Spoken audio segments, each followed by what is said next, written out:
और जो भाव में झांकी आ रहे उसे कल्पना मत मानो। किसी से कभी कहना मत कि स्वप्न में भगवान आए हैं या हमारे ध्यान में भगवान आए हैं, आज तो हमने ऐसा अनुभव किया, वैसे कुछ मत बोलो। परमार्थ की अनुभूतियां छुपाने से आगे बढ़ती हैं। अगर हम जरा भी बोल दिए तो उसी दिन से ये जो लीलाएं हैं ये चिन्मय देह से हो रही हैं, जहां ना स्त्री चिन्ह है ना पुरुष चिन्ह है। केवल प्रिया प्रीतम के मिलन आनंद की व्यवस्था करना और उसी आनंद में पूर्णानंद में डूबना। यहां दो नहीं, सब एक है। प्रिया लाल खग मृग पशु पंछी वृंदावन सहचरिया सब का सब एक ही परम तत्व। इसीलिए कई बच्चा के पेट, बच्चा बन जाओ, आचार्य शरणागत हो जाओ, स्थिति वो प्रदान कर देंगे, सब दिव्य वृंदावन हो जाता। कहीं भी हो रहे उसकी दृष्टि वृंदावन में ही रहती, उसका दिव्य रास लोक अलग अलौकिक उसके नेत्रों में छाया रहता है। वहां का वस्त्र, वहां के शरीर, वहां के खेल सब व्यवधान रहित, मायातीत, योग मायातीत, दिव्य प्रेममय है। इसीलिए बच्चा बन जाओ। बहुत पहले स्थूल भाव बनता है। कैसे? शरीर से प्रकट सेवा में खूब तन्मयता, शरीर से जैसी आज्ञा हुई जहां हमें खड़ा कर दिया गया वही शरीर प्रधान। फिर अंतर में घुसता है, अंतःकरण प्रधान, सूक्ष्म शरीर, चिंतन प्रधान। अब बाहर की क्रियाएं तो पहले से ही संयमित हो चुकी है, अब जैसी गुरु आज्ञा वैसा अंदर चिंतन प्रधान।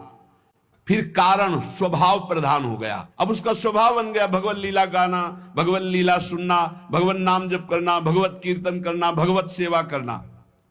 तब प्रकट होता है भाव। स्थूल सूक्ष्म कारण तीनों का परिवर्तन जो कर दे उसका नाम भाव। भाव के आगे चिन्मय देह की प्राप्ति होती है, जिसे भाव देह कहते हैं। ये बड़ा विलक्षण होता है, न स्थूल होता है, न सूक्ष्म होता है, न कारण होता है, न यातना देह होता है, न देव देह होता है, न स्वाप्निक देह होता है। एक अलौकिक चिन्मय भाव देह है। ये नित्य, जैसे प्रिया प्रीतम वैसा ये नित्य है चिन्मय देह। ये देह केवल कहने मात्र को ये शुद्ध भगवत स्वरूप है। इसमें देह जनित कुछ नहीं है, हड्डी मांस या पुरुष स्त्री के चिन्ह ये सब नहीं है भाव देह में। अब आप विचार कीजिए, ये जो लीलाएं हैं ये चिन्मय देह से हो रही है, जहां ना स्त्री चिन्ह है ना पुरुष चिन्ह है, ना रक्त है, ना मांस है, ना मज्जा है, ना हड्डी है, ना विकार है। निर्विकार चिदानंद चिन्मय देह। कैसे जानोगे कैसी रास हो रही है? यहां देह और देही का भेद नहीं, जैसे आत्मा अलग है देह अलग है। यहां माया का पर्दा नहीं है,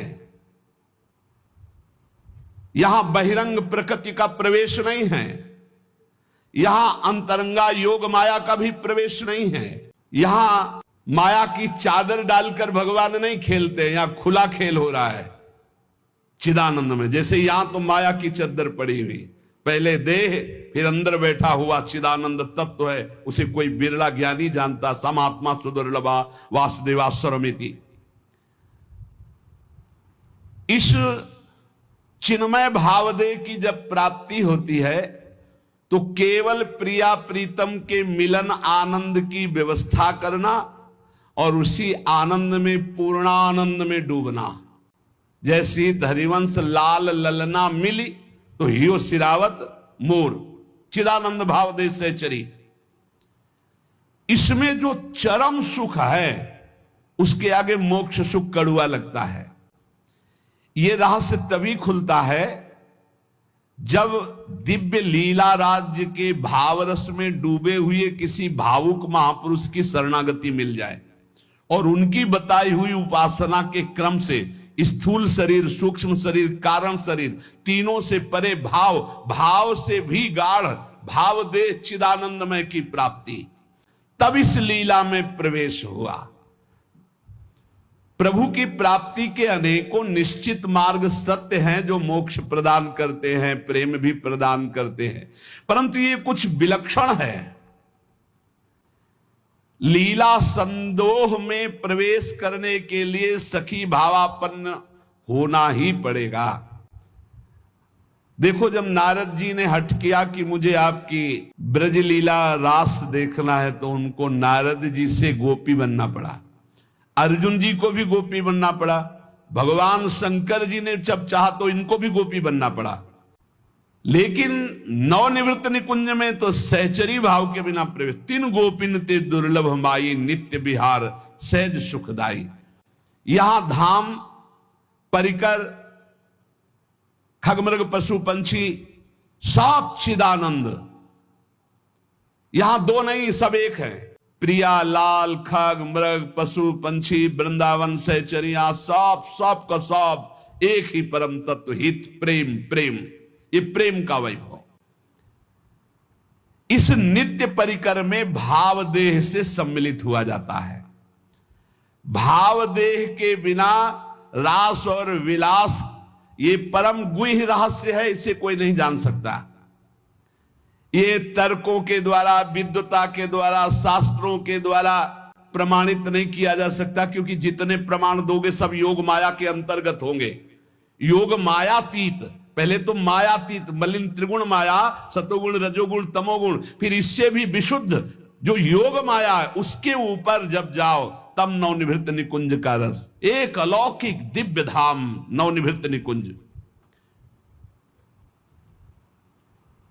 जहां एक से भिन्न कुछ भी नहीं, ना लोक, ना जगत, ना प्राणी, न वस्तु, न सूर्य, न चंद्रमा, न शरीर, सब चिदानंद, सब प्रेममय। वृंदावन प्रेममय, खगमृग पशु पंछी प्रेममय, यमुना जी प्रेममय, प्रियालाल प्रेम के खिलौना दो खेलत है प्रेम। प्रेम प्रेम प्रेम। रास के ज्ञान को जानने के लिए ब्रह्म ज्ञानी भी नहीं परिपूर्ण है कि ब्रह्म ज्ञान हो गया तो रास का ज्ञान उसे हो जाएगा। रास में प्रवेश पाने वाले भाव देह को प्राप्त हुए महापुरुष की स्थिति कैसे होती, जहां किंचन मात्र भी मैं का ख्याल ही नहीं रह गया, केवल ढांचा दिखाई दे रहा है, अंदर सिर्फ भगवान बैठे हुए हैं।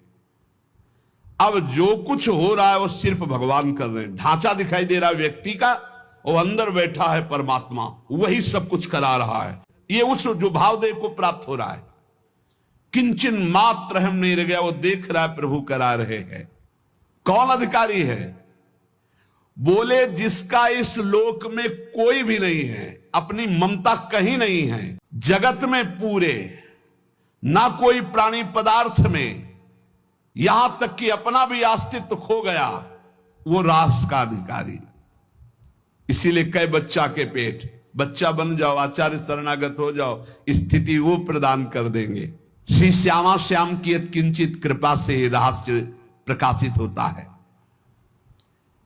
ये लोक नहीं रह जाता, मृत्यु लोक नहीं रह जाता उसकी दृष्टि में, ये सब दिव्य वृंदावन हो जाता। कहीं भी हो रहे उसकी दृष्टि वृंदावन में ही रहती। उसका दिव्य रास लोक अलग अलौकिक उसके नेत्रों में छाया रहता है। वहां का वस्त्र, वहां के शरीर, वहां के खेल सब व्यवधान रहित, मायातीत, योग मायातीत, दिव्य प्रेममय है।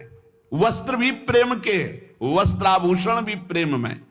ये नित्य परिकर जो प्रिया प्रीतम का है, इसी के आश्रय से इस परिकर में प्रवेश होता है। ये जो सखियां आई, श्री स्वामी हरिदास जी महाराज, ललिता सखी जी, श्री हरिवंश महाप्रभु हित सजनी जी, ये जो नित्य परिकर है किशोरी किशोर का, इन्हीं की कृपा से इधर सोच बढ़ती, नहीं कल्पना भी नहीं कर सकते आप। संभाव्योपि विरंचि नारद शिवो स्वयं भुवाद्यैर नया, जहां काल के भी महाकाल नित्य कालातीत प्रभु दैन्य भाव लिए हुए विराजमान है।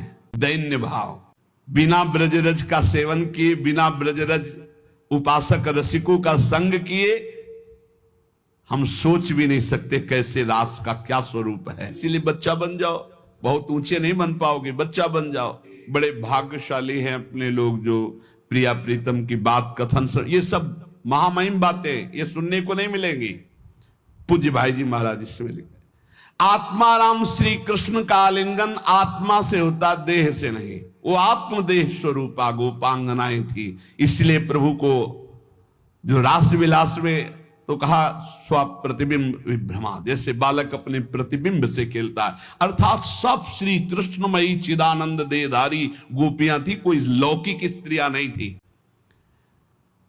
जब ब्रज रास को ही नहीं समझ पा रहे हैं तो नवनिभृत निकुंज का रास, ये भावुक जनों का विषय है, ये कल्पना का लोक नहीं है, ये परात्पर प्रेम का दिव्य लोक है। इसलिए हमारी प्रार्थना उन प्रेमी उपासकों से है कि ऐसे बहिर्मुख जनों का, ऐसे बहिर्मुख व्यवहार का, ऐसे बहिर्मुख वार्ता का त्याग करके अपने भाव को बचाते हुए बहुत ऊंचाई पर प्रभु ने घसीट लिया है प्रिया प्रीतम की उपासना।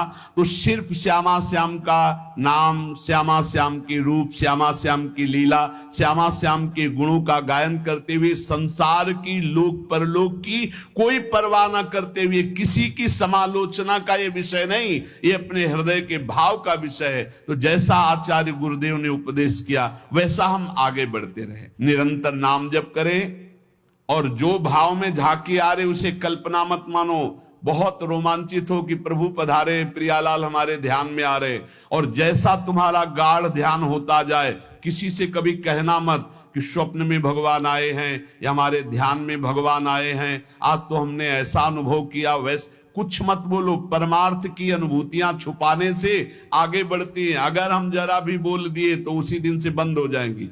इसलिए सावधान रहो, खूब नाम जप करो, अपने भाव की बातें किसी को बताओ मत, और किसी के द्वारा आपके प्रति जो दुर्वचन है, अपमान है, निंदा है, इनको सह जाओ।